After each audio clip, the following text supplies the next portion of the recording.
Imagine, just for a second, what would it be like to be the man responsible for interviewing some of the world's most influential artists, entertainers, and personalities? People like Kanye West. In fact, picture this reality. The guy inside the studio today, Zack Greenburg, has actually interviewed Kanye West for Forbes. Tell me a little bit about the creative process where you design one of these. To start with a sketch, start with a vintage reference. It could start with a previous shoe that we created that we're making a newer version on. You know, feelings of films and experiences that I grew up with. Akira, the movie Akira, my mom took me to see Akira when I was really young, and the shapes and the color palettes and the general mood of the film had always been a big inspiration for Yeezy. Mm-hmm.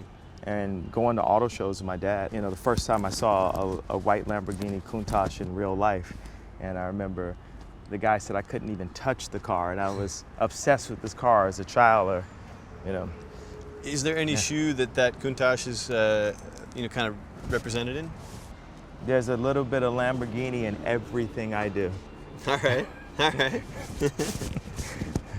So Yeezy is the Lamborghini of shoes. Well, on today's show, the senior editor for Forbes magazine and the man who has personally interviewed Justin Bieber. I want to be a billionaire so bad. Buy all of the things I never had. I want to be on the cover of Forbes magazine. There you go. There's the one. The guest on today's show has interviewed Katy Perry and Ashton Kutcher, and countless celebrity names that you would know, joins us to share about Stardust, how to make the fame economy work for you and your business. That's right, you know it and I know it. We live in a world that is celebrity crazy, where famous people somehow have an impact on what kind of beverages we drink. Not true. I just love Michael Jordan and I love Gatorade independently. Where famous people somehow have an impact over what kind of underwear we wear. That's a lie from the devil. I just like Hanes and Michael Jordan. I like them both at the same time. Where famous people somehow have an influence over what kind of shoes we wear, a.k.a. Kanye West. And on today's interview, Zack Greenburg drops knowledge bombs that you need to know to make your small business grow, using a principle he calls Stardust, how to make the fame economy work for you. So get out a pen and a pad and get ready to enter into the dojo of Mojo Focho. It's our interview with Zack Greenburg. Get ready to enter the Thrive Time Show. We started from the bottom, now we hit. We started from the bottom and we'll show you how to get here. We started from the bottom, now we hit. We started from the bottom, now we hit. Started from the bottom, now we're on the top. Teaching you the systems to get what we got. Colton Dixon's on the hooks, I break down the books. Z's bringing some wisdom and the good looks. As the father of five, that's why I'm a dive. So if you see my wife and kids, please tell them hi. It's the C&Z up on your radio. And now 3, 2, 1, here we go. We started from the bottom, now we hit. We started from the bottom and we'll show you how to get. Yes, and yes, Dr. Z, we are going to have some ecstasy today. I can tell you what, it's going to be an incredible show. Dude, it's kind of the next level. Z, what we're going to talk about today is about this idea of Stardust, how you can make the fame economy work for you. And to talk about something so incredible, something so mind-blowing, why don't we have the author of A-List Angels, the senior editor at Forbes, inside the man. We can't do this kind of topic without having the senior editor from Forbes inside the man cave here. Yeah, let's just warp him in here. Can we do that? Do we have the technology? Let me hit the warp button. Hit the warp button. There's a button. I think he's in New York somewhere. Probably just grab a hold of him and pull him in. Zach O'Malley, welcome into the man cave. Wow, how are that you, actually sir? worked. Well, how did I get here? I walking through Central Park, and now I've arrived. This is your first time in Tulsa, Oklahoma, I believe, right? It is indeed. And you told me you had been to Oklahoma one other time. To interview Toby Keith for a Forbes cover story. To interview Toby Keith for the Forbes cover story. And how did you fly commercial? Did you fly private? Tell us about this. How did you get to Oklahoma? Yeah, I flew commercial down to Houston, and I interviewed Toby Keith after his Houston livestock and rodeo performance on his jet back to Oklahoma. Really? Yeah. So what kind of questions you asked Toby Keith in that interview? I mean, like you're down there. What was the move? What was the angle? I mean, because you're representing Forbes, kind of a business magazine. So was it just the business of being a country singer, or was it something else he had cooking? Yeah, no, I mean, it was all about the business. Particularly Toby Keith at that time, I think people didn't really realize the businessman, under the cowboy hat. And, in many ways, very similar to what Jay-Z was doing in terms of extensions of his brand, right? So it wasn't just the music. It wasn't just the merch. It was the mezcal line. It was the restaurants. It was, the record label, all this other stuff. He even owned a piece of the record label that Taylor Swift was on because I think it was some transaction involving, he let them use a building that he owned, and so he got a piece of the company. So, kind of digging into Toby Keith, the businessman, and what kind of a little different than you might think. Yeah. Did you touch on his thoroughbred horse racing empire, Dream Walking Farms, or did you even touch on that? I think there might have been just a little throw in about that. But, because we overlap with that. We're there's a small fraternity of guys that raise and race thoroughbreds, and so since we're both in Oklahoma, we kind of overlap a little bit on that and compete with one another every now and then. But he's a great guy, nice guy. So I didn't know if that business had come up. It's probably not a very profitable one for him. He's got a lot of different businesses. I'd like to chime in on this. We have a little bit of a thoroughbred of a guest on the line here too, Matt Klein. Oh yeah, Matt Klein, how are you, sir? I am doing awesome. How are you? Well, I'm not doing as well as you. Look beautiful. You know what I mean? You're just always looking good. He always smells good. Yeah, that's what I'm impressed I've about. never quite been thought of as a thoroughbred, but I'm taking it. All right, now, but Matt, you are the all-time. You did set the record for scoring the most points per game in your high school basketball career, right? During your senior season, am I correct? I was right there neck and neck with another gentleman named Nick Fazekas. How many points per game? How many points per game did you get? 29. And how tall are you? Not tall.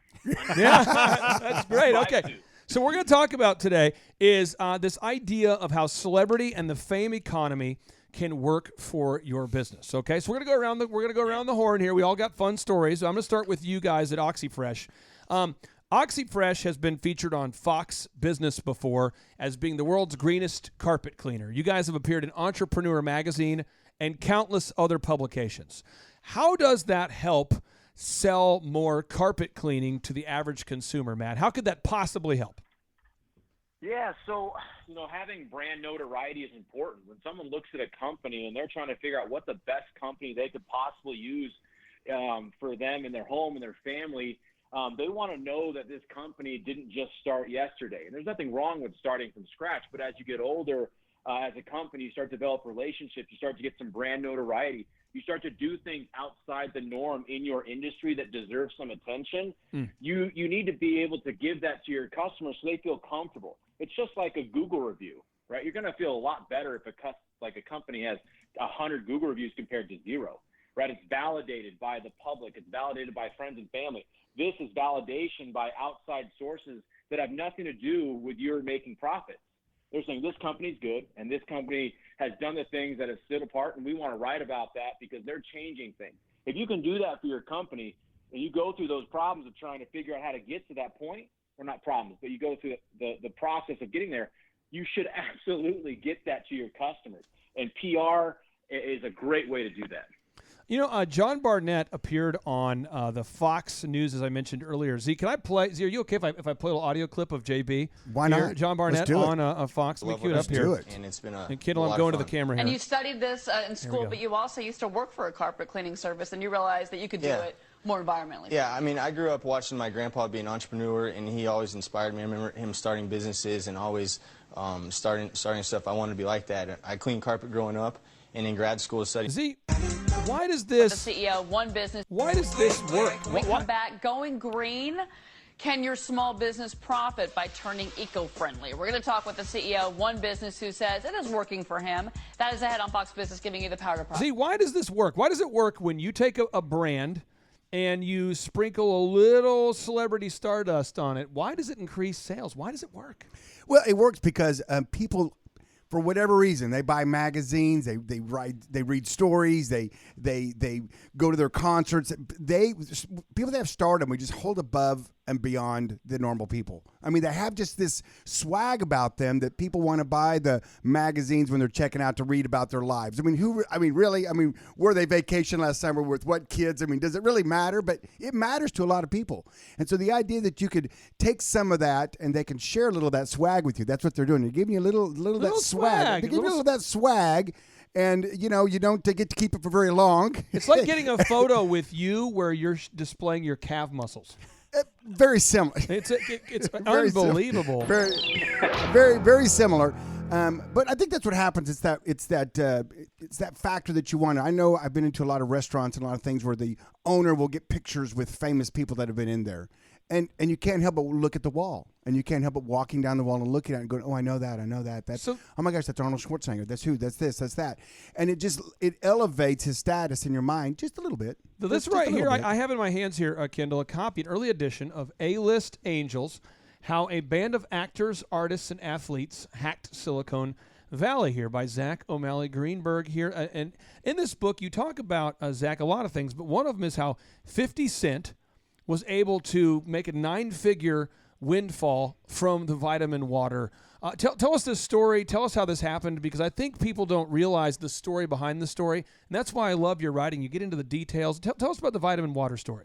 Yeah, that was the deal that kind of touched off, all these celebrity ownership endorsement kind of deals that have been happening over the past decade or so. And this was in the mid-aughts. 50 Cent was approached by Vitamin Water, little company out of Queens, and they wanted him to create this, Formula 50, grape flavored beverage, and they said, well, we don't really have a lot of money because we're a startup beverage company, blah blah blah. And he said, that's fine, I'm going to bet on myself. He said, so you pay me predominantly in equity, and I'm going to work extra hard for you, bringing my brand to it. Sure enough, he did. A few years later, his parent, Vitamin Water got sold. His parent company got bought by Coca-Cola for over $4 billion. 50 Cent walked away with $100 million or so. And Ashton Kutcher, when I interviewed him for the Forbes cover story in 2016, he said, wait a minute, I've been doing everything wrong. I just did a cash deal for, an endorsement. I got to be getting that equity. And so kind of touched off this process of him going around Silicon Valley and, and saying, hey, let me work with you. Like, let me get in on that. We'll create a situation where either you give me the equity or, I invest a little bit and you allow me to get in early before these other investors, but with a much smaller check size than, a big firm coming in might be doing. And that was really the blueprint for, what a lot of these entertainers have been doing over the past decade or so, taking equity instead of cash for their endorsements and then getting, this kind of long-term generational wealth, years down the line. So in your book, you talk about so many celebrities that have really leveraged their celebrity to get in on some of these deals. And you also talk about how a lot of these celebrities are getting smarter, as you mentioned, where they're actually saying, no, I don't want just an endorsement deal. I want equity. Could you tell us a little bit about the Shaquille O'Neal deal? Could you tell us about the Shaquille O'Neal and Google deal? Is that something we can share? Yeah, well, this is kind of, this is a little nugget from my book. But, Shaq was actually somebody who was doing the 50 Cent model before 50 Cent. So in the 90s, I think it was mid to late 90s, before the Google IPO, he encountered this kid at a restaurant. And I think the kid asked him for his autograph or something like that. And one thing led to another, and the kid's dad came over, and he happened to be one of the early backers of Google. And, this resulted in Shaq investing in Google before it went public. Shaq was like, I know what Google is. This seems like a good business. I've got an opportunity to invest here. I'm going to do it. And Shaq has replicated that model. He also got in early on Vitamin Water. He got in early on Lyft. He's gotten in early on a whole bunch of different startups. And, if you watch TV, you see him doing other kinds of endorsement deals as well. But Shaq figured out that, hey, I can use this equity that I built in my brand in my playing days, transfer it into equity in some of these long-lasting companies, and find a way to give myself a very big cushion post basketball, and that's exactly what he's been doing. I've got a little audio clip here I want to play here. This is Josh with Living Water Irrigation here. This man bought 8 billboards to declare his love for his beautiful wife. Yes, and ended up getting on the Kelly Clarkson show. You were on the Today Show. How has that impacted you? When you put the 8 billboards up, how has it impacted you? Have you ever I had somebody that has chosen to do business with you or has said a kind word to you as a result of that? Have you had positive impact, or are people outraged? What kind of feedback have you had since you had a little stardust to your business? Yes, we had a 15 seconds or 15 minutes of fame there, however you want to term it. And, Kelly Clarkson, Good Morning America, Today Show, all kinds of print, all kinds of stuff. So the response has been amazing. We were getting zero return off the billboards. And when we did that message to my wife, it turned out great for me at home. And then also, just as soon as yesterday, I had a turned out great at home. Wow. Things are going well at home. So you like my billboard, honey? Wow. Wow. Okay. Well, I don't know. I don't know if that's how I termed it, Z. I think it was something about, well, never mind. I guess we'll talk about that off air. Okay. All right, back to you, sir. So, just as soon yesterday, as a matter of fact, we went and did an install for a customer yesterday, and I went over to do the demo and talking and walking him through it and getting payment. And he said, "Hey, man, I read a story." I was like, "Oh, yeah?" I was like, "What's that?" He said, "Nice move on the billboards, buddy." And I said, "Oh, fantastic." And that was, and the story's been quite a few months ago, and it's still getting traction. We still get comments on it from time to time. And that's beautiful. And it worked out very well. I'm going to play this real quick at Kendall. Let me play this audio. This is the Today Show. This is Josh Wilson here, the Today Show. So far, story's normal. Well, I guess it wasn't bringing in any revenue, so he changed the messaging on the boards to write love messages to his wife, Amy. Oh. Now I know what might be running through your head ran through all of ours. What'd you do, dude? Yeah, true. So we were a little skeptical, but when you actually hear him, I think he sounds legit. Take a look. I decided I wanted to tell the world and tell my wife how much I loved her in front of everybody. She tolerates me and lets me build this little company and lets us have fun. And so it's the least I could do is to tell her I love her. So it has earned you some goodwill. Oh, absolutely. Positively. Z, back in the day with your optometry clinic, you had a lot of FM radio DJs. I know when I came to college at Oral Roberts University in 1999, seemed like a lot of the FM DJs that occasionally they would allow me to fill in for them on the late night gigs. These guys were rocking Dr. Robert Zoner glasses. Oh, yeah. I mean, that was kind of the move. I get the endorsement. I mean, the way I figured it, people let them into their cars and their lives, 24/7. They feel like they know them. Walter Cronkite he was probably the last one that everybody, what he said was like the Bible, was like the word, everybody listened around the TV set, the radio set, and listened to him. I think studies show that he was like, he was the height of journalism and that believability and the news. Now it's gone from there to who knows what's truth and what's not. And I mean, at some point, it's just almost like those magazines you get at the end of the counter, right? It's like, well, really, are Martians really landing on the Earth? But I think what happens is that one of the moves in advertising is to find someone with some credibility, find someone that already has an audience, find the parade, and just get in front of it. And that's what I always did, and that's the moves that I did. That's the moves we talk about, in our business building network of Thrive stuff, is that one of the moves you do is you find someone who has some believability, already has some of that fame, and you get a little bit of their stardust, as you're saying today. I like that term, by the way, a little stardust. Well, I didn't coin it. This is all Zack. Zack, I love it. I love the stardust. You do a talk on this, right? So people out there who are listening that are looking to hire a speaker, you come in and talk about the stardust. What does your talk typically cover there, Zack? Sure, yeah. It's called Stardust, How to Make the Fame Economy Work for You. And it does exactly that. It kind of goes through my experience, over the past decade, interviewing a lot of these people and, trying to figure out what are the tricks that somebody like Diddy uses to build his businesses, to bring in customers. And you might think like, well, I'm not a, centimillionaire rapper. How can I possibly, what am I going to get out of this? But in fact, going from the very early days of his career, when he had his paper route as a kid, he wouldn't throw the paper willy-nilly into the yard. He would go up and put it in between the storm door and the front door. And then his customers would know, okay, well, he gave me this extra amount of effort. Yeah. He paid that attention to detail. And that kind of attitude, that kind of business practice has followed him all the way up to where he is today. So, one of his big ventures is Ciroc vodka. Yeah. So he'll go into bars and clubs, and if he sees that Ciroc vodka and it's anywhere other than the top shelf, he'll be like, hey, bartender, why is that not on the top shelf? And, of course, they put it on the top shelf. And so, even down to that little detail. Yeah, love it. Even today, he does stuff like that. So, I think that's just one of those little nuggets that that people might not realize they can pull out of the life of the career journey of somebody like Diddy. Even for the average entrepreneur. So if you're out there today and you say, what am I supposed to do with this information? Now, I've got 3 action steps here for you. One is look for a celebrity endorsement if you can. I mean, think about this. Z, the Fajita Express. A lot of people don't talk about the Fajita Express. But the George Foreman Lean Mean Grill Machine, we all know that name. Right. But And the inventor of that Fajita Express wandered in the wilderness for years until he hooked up with George Foreman. can we get Matt Klein to do like he's a celebrity, right? I mean, Yeah, man. How much does that cost, man? What's your going rate, Matt? Because I mean, you're kind of a big deal. People You're know like you. get a little your Stardust. If I'll you know go what I for a mean. fajita burrito. Okay. So if I buy you Chipotle, Matt, I can get like a 15-second living water irrigation endorsement, like for a Chipotle burrito. If it gets sour cream in it, absolutely. Oh, there we go. There's the magic touch. So action step number 1, I would encourage you if you're out there today, try to secure a celebrity endorsement if you can. Now, if you can't or if you choose not to, move number 2 is try to get featured in media. Matt, you guys at OxyFresh have invested in PR over the years, and if somebody buys an OxyFresh franchise, they get that PR, they get that goodwill, they get that branding.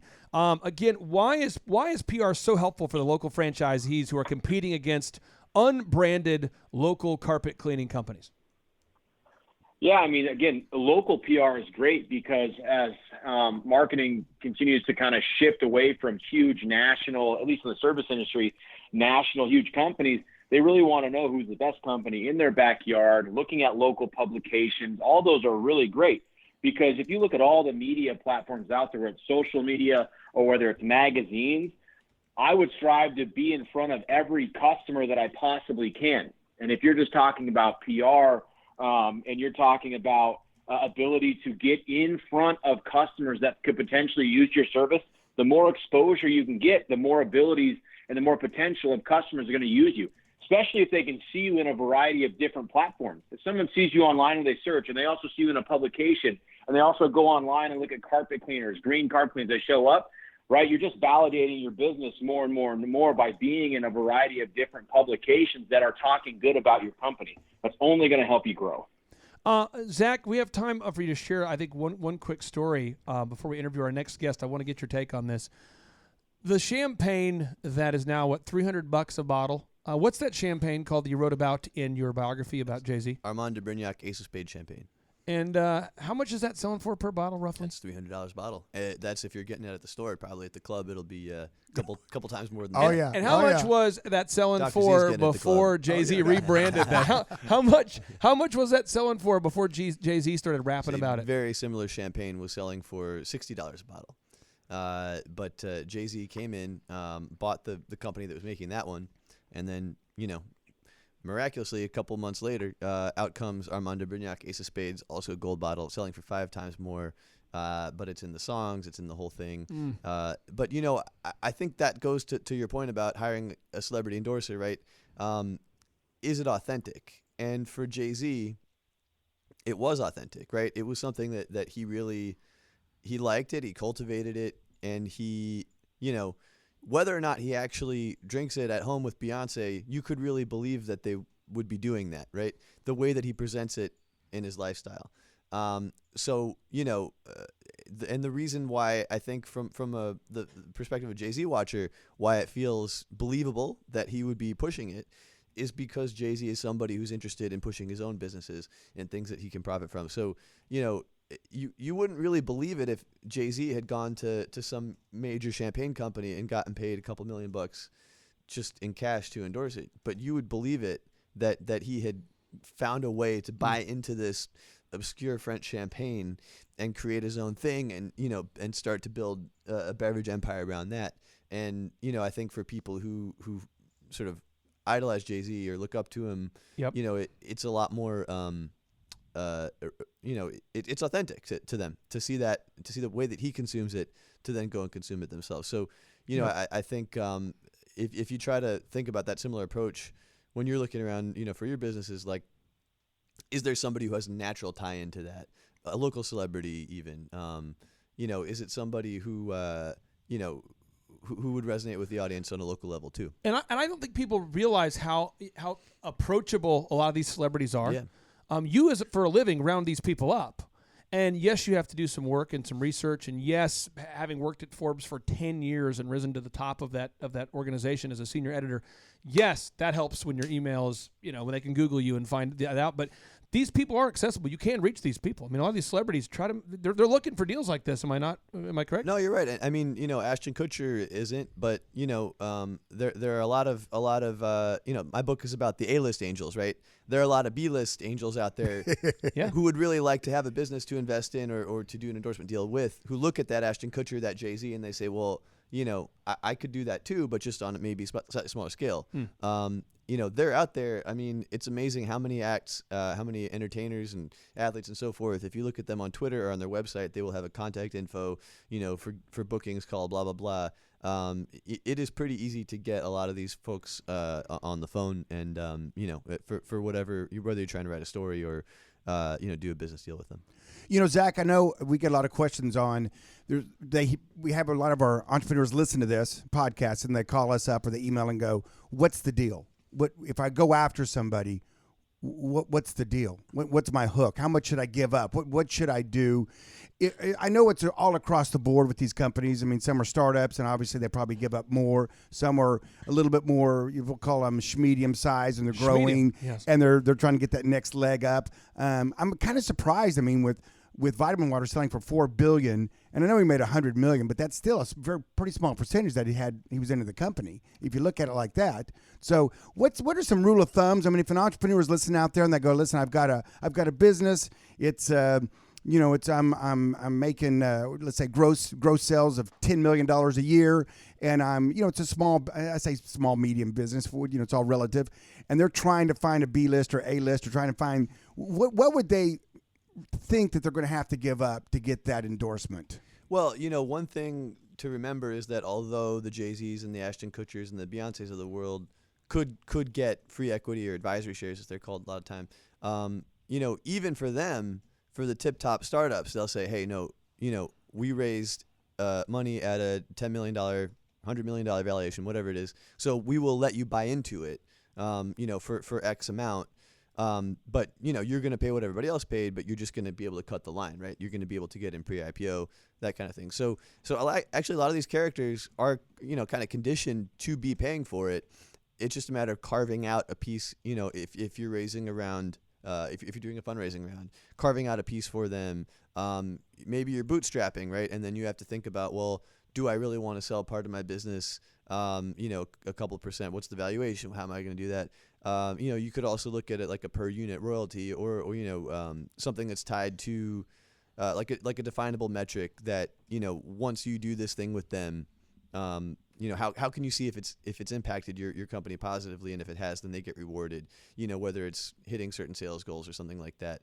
That can have a similar effect. And I think, it kind of ties into this ownership economy. But you really want, if you're doing a deal with somebody, with a celebrity, you do want to make sure that there are, kind of goalposts, that there are things that contractually or that you agree upon one way or the other that they're going to do. Even if they have a stake in your company, they might want to just sit back and let it grow and not have to do anything. I have 5 action steps I want to give the listeners out there to kind of distill what we've broken down on today's show. Let's do it. 1, try to hire a celebrity endorser if possible. And again, don't lose hope. I mean, the Fajita Express was not selling at all, and George Foreman got no money up front. They would work the deal with goalposts, like you mentioned, where it says, hey, listen, every time we sell a machine, you're going to get a certain percentage. That's a move you could do. Another move, action item number 2, is invest in a PR firm, which is what OxyFresh has done. And essentially what they do is they just celebrate verifiable wins. They try to allow OxyFresh, which is the world's greenest carpet cleaner, to appear on media outlets to share that story. That's a move. 3, obsess with wowing your customers and gaining the most reviews. Josh, that's another way. You just obsess with wowing your customers and having the most and highest reviews. How many deals do you get per month that are more than $3,000 to $5,000 deals just from people reading your reviews? 2 today. 2 today.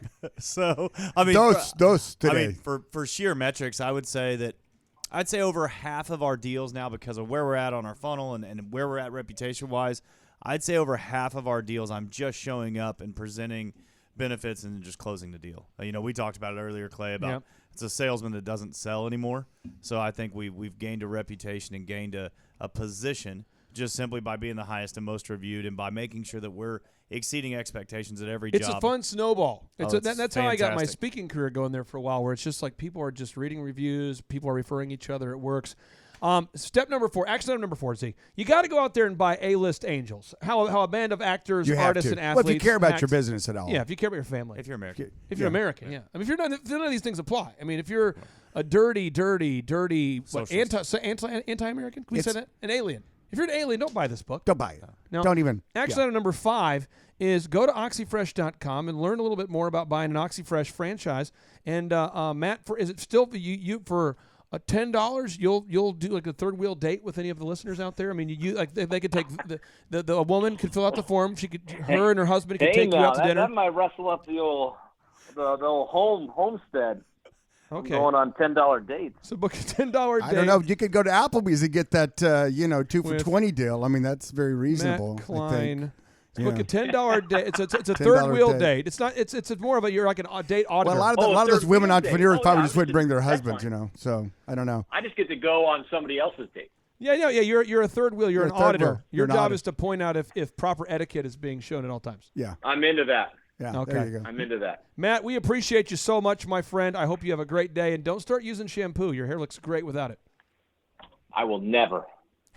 Thanks a lot, man. Take care. Guys, have an awesome day. Nice to meet you, Zach. Everyone be productive.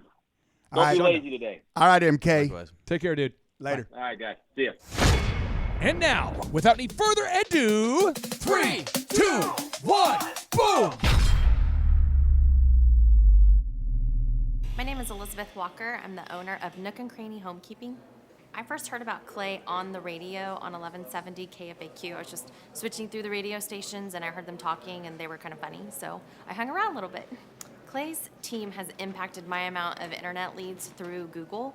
We have skyrocketed our reviews and we just have people calling us almost every single day saying they found us on Google. So it's definitely broadened our horizons and our clientele, but we also have people that find us in other avenues and I always direct them to our Google reviews. The typical interaction during our weekly meetings is fun, it is accountability, it's an hour of hard discussions and a lot of learning. We try to laugh. I always share concerns I had during the week. The team always asks me what I need help with, and then they help put me back on track where I need to be. Every business owner needs Clay Clark and his team because they put a path out in front of you, a proven system of success, and then they coach you along the way. They don't do it for you. They don't hold your hand. They just stand right beside you. They cheer you on. They share with you what you need to hear, whether it's good or it's bad or it's what you want to hear or it's what you don't want to hear. Every business owner needs that accountability next to them, that proven person next to them that can keep them going. Most people think that they don't need a business or marketing consultant because human nature tends to say we can do it all, and sometimes we believe that, or maybe people are prideful and they don't want to ask for help, or I'm not really sure. I believe that one of the smartest things I've ever done in my whole life, definitely in my business, is hiring Clay Clark and his team. Somebody is missing out on years and years and years of experience if they don't hire them.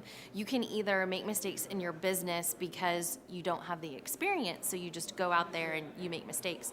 Or you can have somebody next to you that has been there, they've done that, and they can give you a heads up, you're going in the wrong direction. Or they can give you just that wise advice that says, maybe you should go in this direction. That's what they're missing out on. They're missing out on years of experience that they have not gleaned themselves.